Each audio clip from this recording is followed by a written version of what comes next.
ഇതാണ് ഞങ്ങളുടെ വീട്ടിലുണ്ടായ നിത്യവഴുതന. ഇതിൽ ധാരാളം കായ്കളുണ്ടാകും. കാട്ടിൽ തനിയെ മുളച്ച് വന്നതാണ്. ഇതിന് യാതൊരു പരിചരണവും ആവശ്യമില്ല. മുറ്റത്ത് നിത്യവും കറി വെക്കാൻ ഉള്ള ഇത് ഉണ്ടാകും. പക്ഷേ ഞങ്ങളിത് ഉപയോഗിക്കുന്നൊന്നുമില്ല, ഞങ്ങൾക്ക് വേണ്ട. അതുകൊണ്ട് ധാരാളം പൂവും കായും ഇത് നിൽപ്പുണ്ട്. ഇതിൻ്റെ വിത്ത് എവിടെയെങ്കിലും കിട്ടിയാൽ എല്ലാവരും നട്ടുപിടിപ്പിച്ചോ. ഇഷ്ടമുള്ളവർക്ക് വളരെ നല്ലതാണ്. തോരൻ വയ്ക്കാം, മെഴുക്ക് പുരട്ടി ഉണ്ടാക്കാം, തീയൽ വയ്ക്കാം. വളരെ നല്ലതാണെന്ന് പറയുന്നത് കേട്ടിട്ടുണ്ട്. ഞങ്ങൾക്കിഷ്ടമല്ല.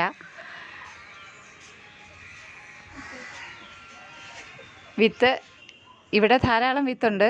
പക്ഷേ ഇവിടെ വരികയാണെങ്കിൽ ഞങ്ങൾ വിത്ത് തരാം.